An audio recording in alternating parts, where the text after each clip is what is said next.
Shalom mes bien-aimés, aujourd'hui, je crois qu'on va terminer la série sur comment devenir chrétien et vivre pleinement sa vie chrétienne. Donc aujourd'hui, on va voir le point 6 et le dernier point aussi. Donc le point, ça va être transmettre les valeurs chrétiennes à ton entourage. Donc juste pour rappel, le premier point, c'était croire au Seigneur Jésus-Christ. Le deuxième point, c'était aimer lire et méditer la Bible, donc la parole du Seigneur. Troisième point, c'était prier en permanence soi-même et avec sa famille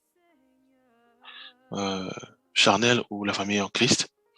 Quatrième point, c'était prendre la décision de changer complètement ta façon de vivre à l'image de Jésus-Christ.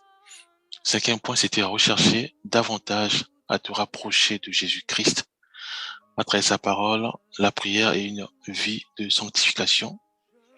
Et donc aujourd'hui, on va atterrir sur transmettre les valeurs chrétiennes à ton entourage. Voilà, donc cela explique que on connaît Jésus-Christ, on a la foi en lui, donc on prend la décision de le suivre lui, on passe au jour de baptême, on est baptisé du Saint-Esprit, Dieu nous conduit, nous équipe, et à ce moment-là, on s'approprie de la parole du Seigneur, on lit la parole du Seigneur, on la médite nuit et jour, voilà, on marche conformément à ce que nous dit la parole du Seigneur, et à ce moment-là, on recherche davantage à nous rapprocher du Seigneur à travers sa parole, dans la prière et en vivant maintenant une vie de sanctification. Pourquoi? Parce que on vit à l'image de la parole du Seigneur, dans l'intégrité aussi, dans la fidélité.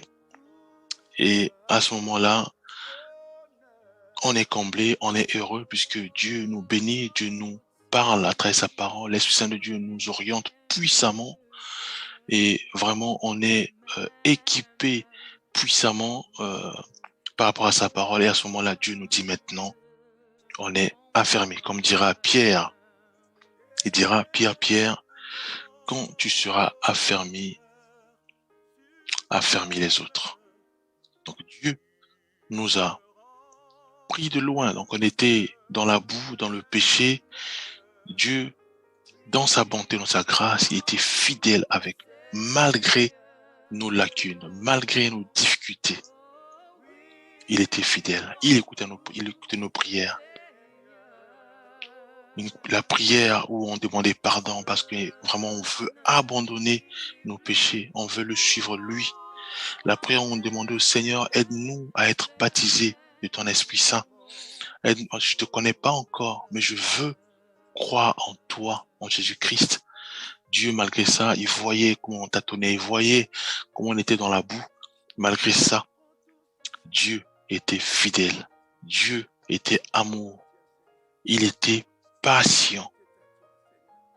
Voilà, il était patient. Des fois, on tombait. On se relevait, on dit, Seigneur, pardonne-nous, je suis pécheur. Il était là, il était patient. Pas à pas, on continuait, on commençait à lire la parole du Seigneur, on commençait à méditer sa parole. Il était toujours là, malgré nos défauts, malgré nos difficultés, malgré encore les pensées d'impureté, de la haine. Il était patient, il était là, fidèle. Voilà, il nous formait encore, il continue à nous former. Son Esprit Saint, qui n'aime pas la souillure, qui n'aime pas le péché. Parce que la parole dit, n'attristez pas le Saint-Esprit. Mais il était toujours là, fidèle, à intercéder pour nous. Voilà, Dieu était fidèle. Et on continuait pas à pas avec lui. On le recherchait davantage à nous rapprocher de lui. Il se laissait trouver par nous. Et on continuait tout dans la parole du Seigneur. Et là, maintenant, on maîtrise la parole du Seigneur, puisqu'on la lit constamment, on la médite constamment. L'Esprit Saint de Dieu nous aide à méditer sa parole chaque jour, afin de imiter notre Maître Seigneur Jésus-Christ. Donc, on lisait la parole du Seigneur. Quand on dit aime ton prochain, on la méditait. On vivait cette vie, on aimait nos prochains. Et Dieu maintenant dit que quand tu seras affermi, maintenant affermis aussi les autres. Voilà, Dieu nous demande de transmettre ce que nous avons appris, de transmettre ce que la bonté du Seigneur, de transmettre la patience du Seigneur, de transmettre comment il était fidèle avec nous depuis depuis notre vie de péché, à la conversion, comment marcher avec lui pas à pas. La transmission, on peut le faire déjà en commençant par notre entourage, commençant par nos enfants. Je crois que notre sœur Angélique nous a exhorté longuement par rapport à ça. Donc, sur ce sujet, sur la transmission, comment enseigner ou éduquer nos enfants.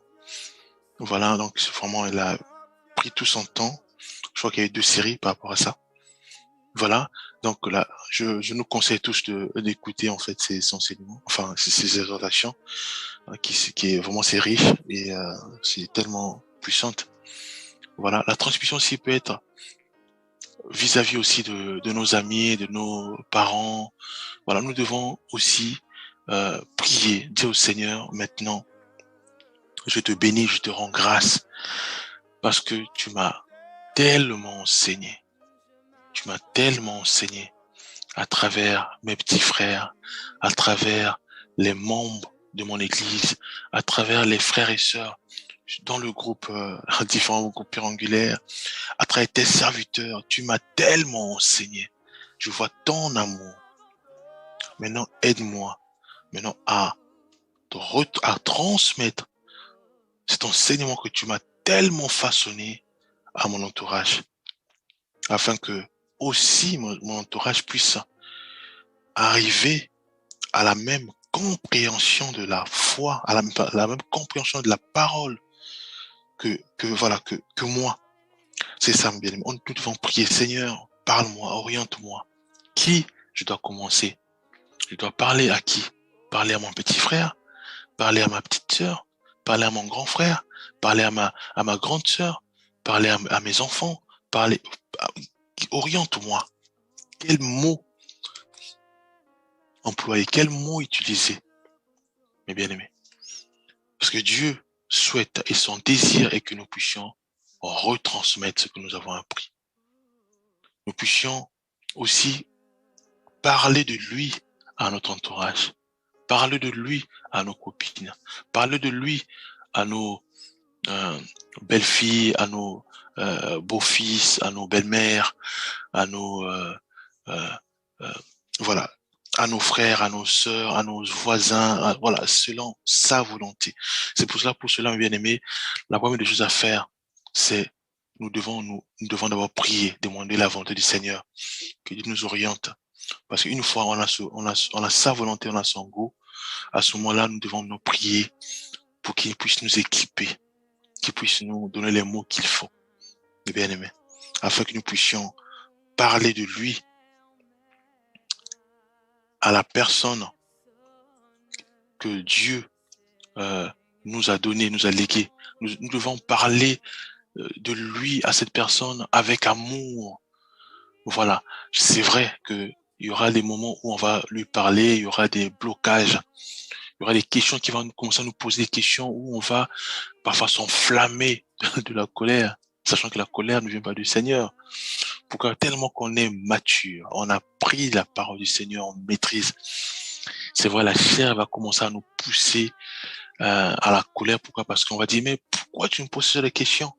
Tellement qu'on connaît la parole du Seigneur, on aura tendance à laisser cette âme que Dieu nous a léguée. Ça peut être notre frère aussi, cette âme. Voilà. Parce que on supporte pas les bêtises, on supporte pas que quand on conseille et que la personne retombe sur le même péché. Mais on oublie que le Seigneur, notre Seigneur et Sauveur Jésus-Christ, il était fidèle avec nous quand on a commencé. On tombait, on rechutait dans le péché. Voilà, et les femmes faisaient des prières qui n'avaient rien à voir avec le modèle de Christ. Mais il était fidèle avec nous. Il nous a supportés, malgré nos lacunes. Donc nous aussi, nous devons être patients. Nous devons être patients. On ne peut pas aujourd'hui dire à un frère ou à une sœur que moi, tout ce que je te donne comme enseignement, tout ce que je te donne comme exhortation, j'ai l'impression que tu ne pratiques pas. Donc, je suis obligé de m'arrêter avec toi parce que j'ai pas envie de perdre mon énergie. Non, mes bien-aimés, on peut pas dire ça. On ne peut pas dire ça, mes bien-aimés. Parce que Dieu, au point où on est arrivé à la compréhension de la parole du Seigneur, Dieu nous a pris de loin. Parce que si on compte des années, ça va faire beaucoup d'années. Voilà. Mais Dieu continue encore à nous tailler. C'est-à-dire qu'on n'est pas encore arrivé. C'est ça. Certes, on est devenu maintenant, on maîtrise la parole du Seigneur, donc on a cette compréhension que les soins de Dieu nous a donné gratuitement. Ça, on ne peut pas l'oublier. Et que la patience que Dieu nous a donnée aussi était tellement gratuite. Elle est aussi gratuite. Donc, nous aussi, on doit commencer maintenant à toucher les faibles, à être patient avec eux, très patient avec eux. Voilà. Il y aura des lacunes, il y aura des questions qui va faire mal, qui va nous toucher. Il va nous dire, mais pourquoi il est plus dans la boue? Je viens, je lui enseigne, il sort. Quand je tourne mon dos et je retourne, il retombe encore dans la boue. Mais non, je suis fatigué. Non, mes bien-aimés. Au contraire, nous devons prier. Prier, Seigneur, tu vas donner cette âme. C'est difficile, mais je sais que ta parole dit, prends ta croix et me suivre. Oui, la croix, il y a tout ça, il y a aussi la transmission. Parce que mon fils, je veux qu'il puisse arriver à la même stature, à la même compréhension de la parole du Seigneur que moi. Voilà. Vraiment, je prie maintenant pour mon fils. Je dois prier pour ma mère. Père, tu vois les raisonnements de ma mère. Je lui parle du Seigneur, il me ramène encore dans les raisonnements de la philosophie, de la religion, sur la guerre des religions, sur protestants, catholiques. Mais moi, je veux pas ça. Je veux qu'ils comprennent la parole du Seigneur, qu'ils puissent méditer la parole, parce qu'en méditant la parole, son âme va être sauvée, son corps va être sauvé, elle va être bien, parce qu'elle va commencer maintenant à pratiquer la parole du Seigneur. Moi, je veux pas cette guerre de religion. Ça nous emmène à rien. Ça fait des décennies qu'il y a cette guerre qui nous ramène toujours dans le péché, voilà, voilà, qui nous ramène encore dans les débats. On ne veut pas ça. Prie pour ta mère, que Dieu détruit en elle cet raisonnement lié à la philosophie, à la guerre des religions. Voilà, on doit être patient, mes frères et sœurs, patient. Tu vas donner cette âme, ma copine. Je studie tout le temps avec elle. Elle est trop charnelle. Quand je parle avec elle, mais elle me ramène toujours on parle, mais des choses charnelles, de la terrestre, mais je suis fatigué.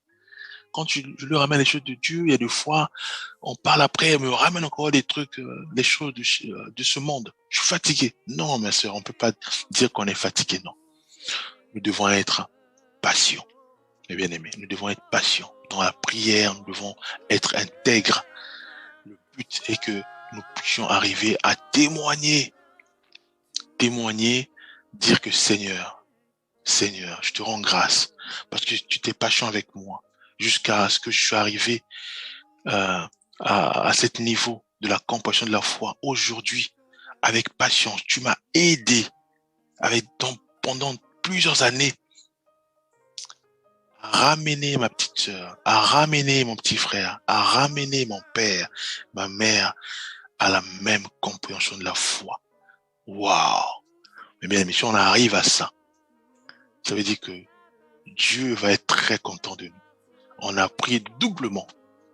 On a appris à être patient pour les autres et on a appris aussi que Jésus-Christ était patient pour nous. C'est bien aimé. Le but, c'est ça. Quand on nous donne une âme suite à notre prière, mes bien-aimés, frères et sœurs, nous devons suivre cette âme pas à pas dans la prière, dans la foi. Parce que la parole nous dit, aime ton prochain comme toi-même. Nous devons prier. Seigneur, tu vois comment elle tombe dans la cigarette, elle tombe dans le cannabis, elle tombe dans tout ce qui est péché lié à l'impureté. Aide-le, aide-la, Père Céleste, étends ta main sur mon frère, sur ma sœur. Donne-moi les mots qu'il faut. Touche-le afin qu'il puisse être favorable à mon approche. Père, je veux avec humilité sur ta foi que l'âme que tu m'as donnée puisse venir à toi, puisse croire en Jésus-Christ, puisse lire la parole du Seigneur, puisse la méditer puisse prendre la décision ferme de laisser le cannabis, puisse prendre la décision ferme de suivre que toi, puisse prendre la décision ferme de ne plus tomber dans la guerre des religions, puisse prendre la décision ferme de prier constamment, puisse prendre la décision ferme de, de, de rechercher davantage à se rapprocher de toi. Aide-moi, Père Céleste. C'est la prière, mes bien-aimés, que nous devons faire davantage. Dieu nous dit d'aimer nos prochains comme nous-mêmes. Nous devons prier pour notre Père et se rapprocher de lui et dire, Père, Papa, aujourd'hui je suis devenu mature. J'aime le Seigneur de tout mon cœur. J'ai ce zèle encore de transmettre mon zèle à toi. Est-ce que tu es favorable? Le Père va dire non, continue à prier. Continue à prier, continue à prier, retourne encore voir ton voisin. J'ai envie de te parler du Seigneur. Est-ce que le moment est favorable? Non, reviens, tu pries encore. Parce que tu sais, Dieu t'a montré que c'était ton voisin. Tu dois commencer par ton voisin. Dieu t'a dit, tu dois parler à ta copine. Dieu t'a dit, tu dois parler à ta mère. Tu dois parler. Donc, tu dois pas relâcher. Nous ne devons pas relâcher. Nous devons au contraire continuer à prier. Après, si on donne une Bible, par exemple, à un frère, ah, merci.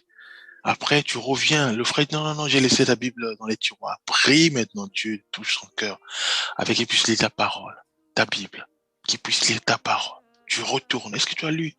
Est-ce que, voilà, j'ai un test. Est-ce qu'on peut un passage avec lui? Est-ce qu'on peut partager? Voilà.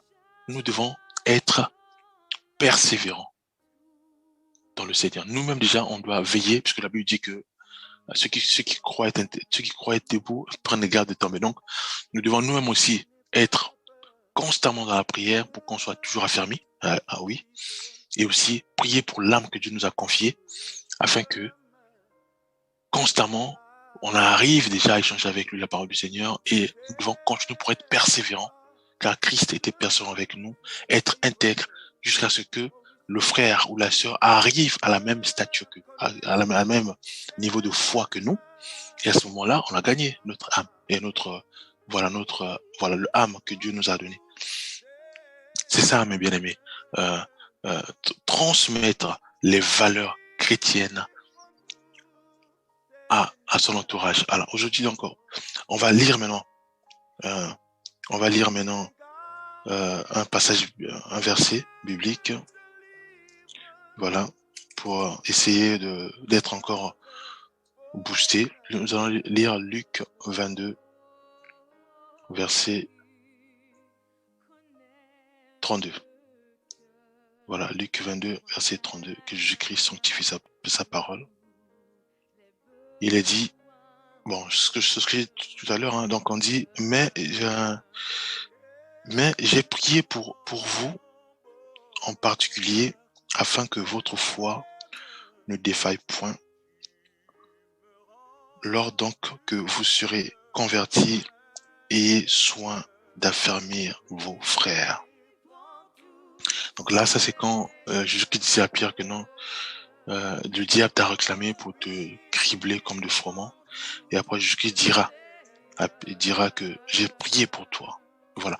Voyons là aussi un modèle où Jésus-Christ, il avait ses 12 apôtres, il les formait constamment.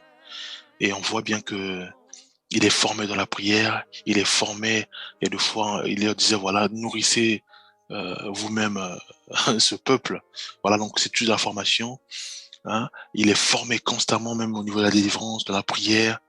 Il est formé aussi constamment dans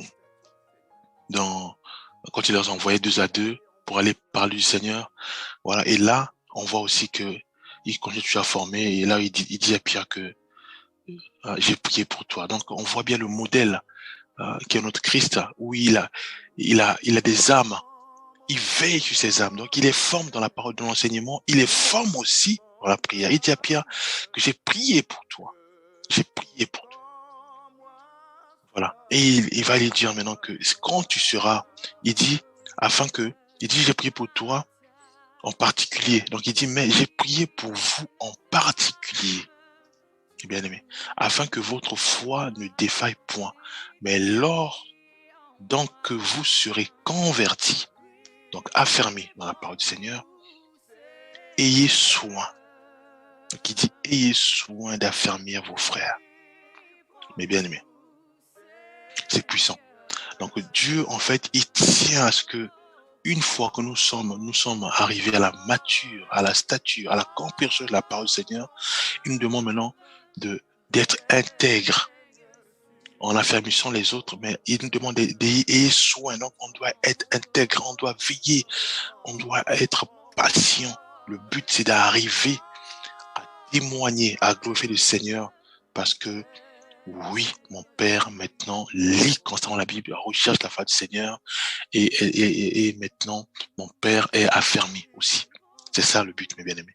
Arriver à affermir, à arriver à témoigner de la bonté du Seigneur, de la foi en Christ, parce que aujourd'hui mon père a la foi en Christ. Aujourd'hui mon père maintenant peut affermir ma mère. Voilà, c'est ça le but, mes bien-aimés. Voilà. Donc Dieu est bon, Dieu est juste. Et là, on va encore lire un autre verset, toujours pour booster notre foi. Voilà, donc on va lire Jean 21, verset 15. Donc je vais lire que Jésus-Christ sanctifie sa parole. Jean 21, 15. En fait, c'est quand Jésus-Christ est mort, donc du coup, bon, après il est ressuscité, et donc Pierre et les autres sont partis au lieu de suivre le Seigneur. Bon, après ils sont partis pêcher, voilà, évacuer à leur en fait, ils faisaient ce qu'ils faisaient avant. Donc, en fait, il suivait plus les orientations qu'avait donné leur Christ quand il avait dit que quand tu seras fermé avec les autres. Donc, pour lui, il n'a pas appliqué ça, ou les autres n'ont pas appliqué ça, ils sont partis encore pécher, voilà. À ce moment-là, Jésus-Christ va venir, mais sous forme, il va venir, il va prendre la forme d'un vieillard. Donc, ils vont aller pêcher, donc lui, il va être au niveau de la rive, ok, et après, il va les regarder, ils vont reconnaître, voilà, enfin, quand ils revenaient de la pêche, et à ce moment, ils vont voir le maître va leur faire signe. Voilà, de toute façon, on va lire ça, tout est écrit, on va lire ça. Donc, c'est Jean 21, verset 15. Donc, je vais lire. Là, je vais juste prendre la partie du verset 15, où une fois, donc le vieillard, donc ils ont pris les poissons, ils ont préparé, ils ont mangé ensemble avec le vieillard, qui était Christ. À ce moment-là, il a dit ceci, il a dit, après qu'il eut mangé, Jésus dit à Simon-Pierre, Simon, fils de Jonas, m'aimes-tu plus que tu ne m'aimes ceci? Il répondit, oui Seigneur, tu sais que je t'aime. Jésus lui dit, paie mes agneaux. Et rien que cette phrase-là dit beaucoup de choses. Paie mes agneaux, ça veut dire que tu dois enseigner les brebis de Christ. Tu dois les enseigner. Mais comment enseigner une brebis?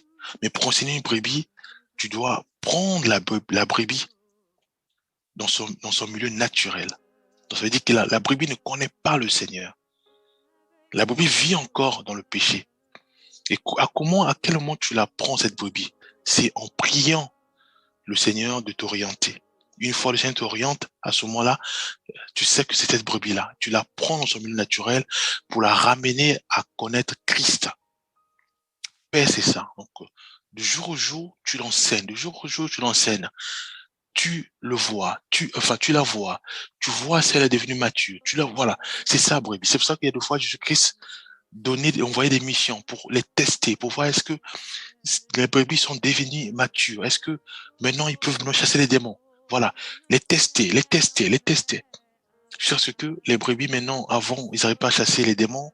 Hein, on voit l'histoire du père avec son fils qui était épilepsie.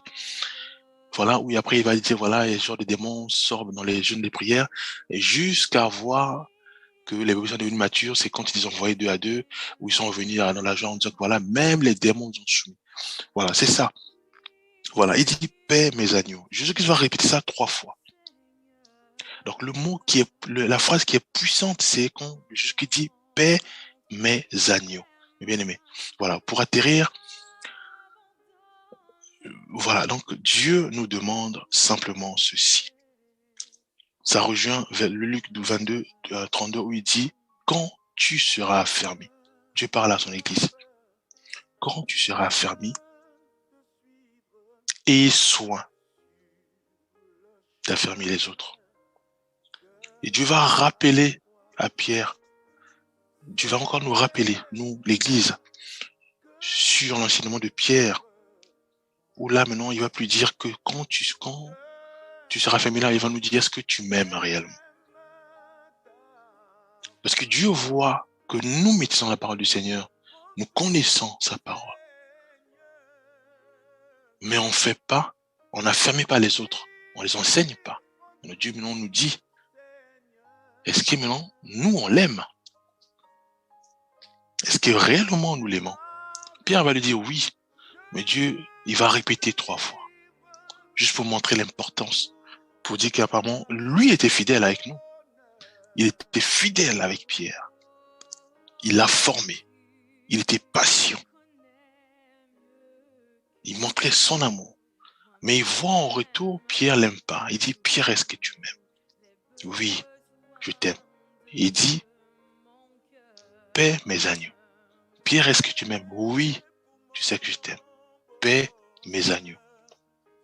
Voilà. Donc nous devons, bien aimés, rechercher le Seigneur, prions pour que Dieu nous donne soit une pièce, enfin une brebis, soit 5 pièces, enfin 5 brebis, soit 10 pièces, 10 brebis, pour que dans sa bonté, dans sa grâce, que les saints nous guident afin que nous puissions dire, comme dira notre bien-aimé, que me voici avec les disciples que tu m'as donnés, nous servons de signes.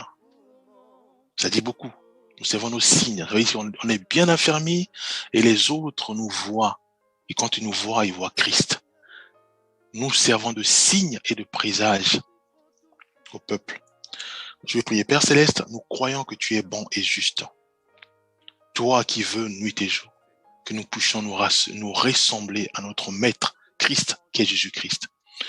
Nous te rendons grâce parce que tu es toujours et tu resteras toujours fidèle à nous. Toi qui nous enseignes, malgré nos défauts, nos difficultés. Tu diras que mon juste tombera cette fois. Et toi, l'Éternel, tu le relèveras. Père, donne-nous ces ailes de nous supporter les uns les autres, de nous aimer davantage, afin que nous puissions aussi affermir les autres, selon ta volonté et selon le modèle de ton Esprit Saint. Père, nous croyons que tu vas le faire. Père, détruis en nous la paresse, détruis en nous les raisons, tout ce qui ne nous appartient, mais permet à ce que nous puissions être